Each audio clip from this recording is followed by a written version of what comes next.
Karine Jean-Pierre, the White House press secretary, she's in a bind because Benjamin Netanyahu has just come out with a video complaining that Biden dared to pause one shipment of U.S. weapons. And Netanyahu basically threw Biden under the bus and said that this was unacceptable. Inconceivable, actually, was his word. Inconceivable, after the Princess Bride. Maybe he was inspired by that. Anyway, so in response, the White House, instead of saying, I don't know, we actually are going to take even more steps to not arm this guy because he's committing mass murder. The White House is very offended because they want you to know that they're doing everything possible to arm Israel to the teeth so it can kill people in Gaza. And this is Karine Jean-Pierre responding. By saying that we generally do not know what he's talking about.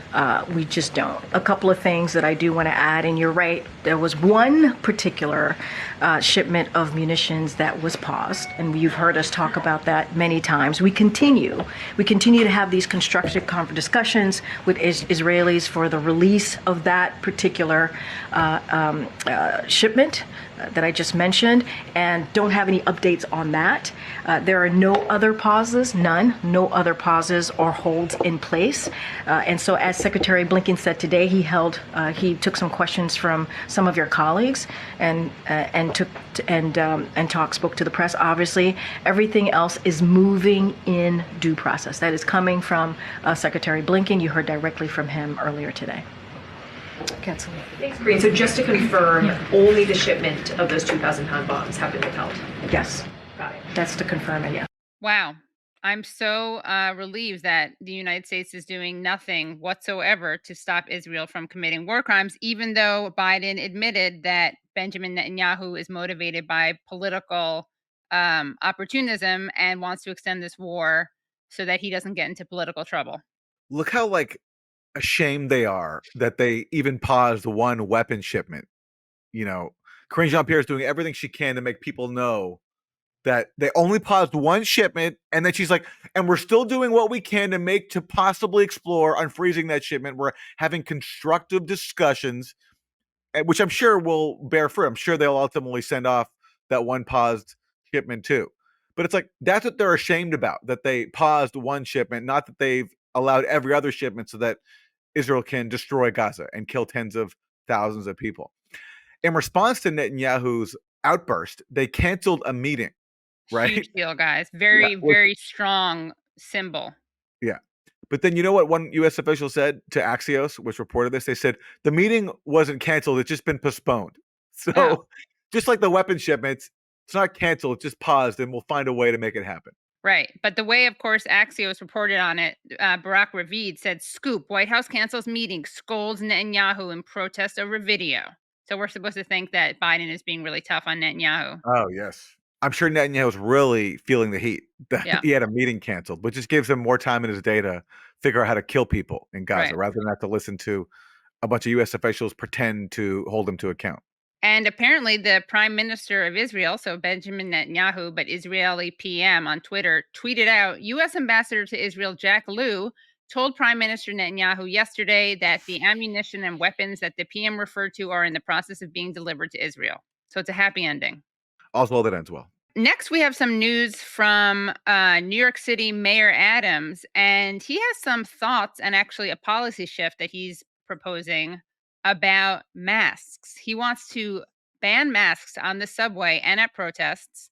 And in case people don't know why, it's basically because they want to be able to dox people who are at protests, protesting Israel's genocidal assault on Gaza. So let's see what Adams had to say about this. Mask in protests, and mask in other areas where it's not health related. And I think that you're going to see a great deal of very violent protests and some of this despicable behavior we're seeing. I think you're going to see it dissipate, because, masks are not new, and covering your face while you do terrible things is not new. There were these guys that used to ride around with hoods in the Deep South. So cowards cover their faces. If you believe in something, then stand up and show your face and believe it and talk about it. But standing on our trains, telling people if you're Zionist, raise your hand and get off, show your face and say that. So there you have it, Aaron. In case you didn't know, people who are protesting Israel are a lot like the KKK. Yeah, and it's confusing. Like a few years ago, if you didn't wear a mask, you were like a Nazi, basically. And now, if you do wear a mask, you're also a Nazi, Yeah. according to Eric Adams. So it's hard to keep up. And of course, it's ridiculous because we all know how much people are unfairly punished for being supportive of Palestine. So it's kind of no wonder that people want to be masked while they're at protests, given that things like Canary Mission exist, which try to cancel people, get people fired just for doing something like attending a protest. So I understand why people want to be masked. 100%. Yeah. There's been a lot of mocking of mask wearing protesters at pro Palestine event, but I totally get it. You not only face harassment, people get fired from jobs very easily for taking a stance against mass murder. And Eric Adams wants to make it even easier to punish people or even threaten them. Yeah. Because, as we saw, like what happened at UCLA, the kids there protesting mass murder got attacked violently. There's been, very little action taken against the perpetrators. So it's totally legitimate for people to want to defend themselves when they're protesting what's happening in Gaza with what Israel's doing. Yeah. What do we got next?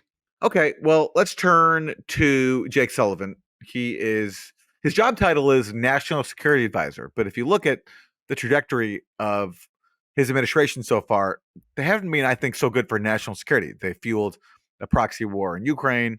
It's not going so well. They've stood by and let Israel commit mass murder. Anyway, back in Ukraine, his new policy is to let Ukraine hit Russia, inside Russia with U.S. weapons rather than just inside of Ukraine. And initially, when this policy was announced, the Biden administration said, okay, we're only going to allow Ukraine to do this in one particular region, just around Kharkiv, where Russia is crossing the border to attack Ukraine. But now Jake Sullivan says, you know what? Let's actually keep it going and expand this to other regions as well. Does the agreement that you've made with Ukraine to allow Ukraine to fire American weapons just over the border into Russia at Russian forces that are about to attack into Ukraine, does that extend beyond the Kharkiv region, including into the Sumy region where Russian forces have also been targeting Ukraine? It extends to anywhere that Russian forces are coming across the border from the Russian side to the Ukrainian side to try to take additional Ukrainian territory. So that could include That's happened in Kharkiv. We've seen initial indications that Russia has made exploratory moves across in Sumy, and so it would apply there as well. This is not about geography, it's about common sense. If Russia is attacking or about to attack from its territory into Ukraine, it only makes sense to allow Ukraine to hit back against the forces that are hitting it from across the border. It's just common sense. Let's expand this war even more. Would it also maybe be common sense to speak to a nuclear armed power rather than fueling a proxy war against it?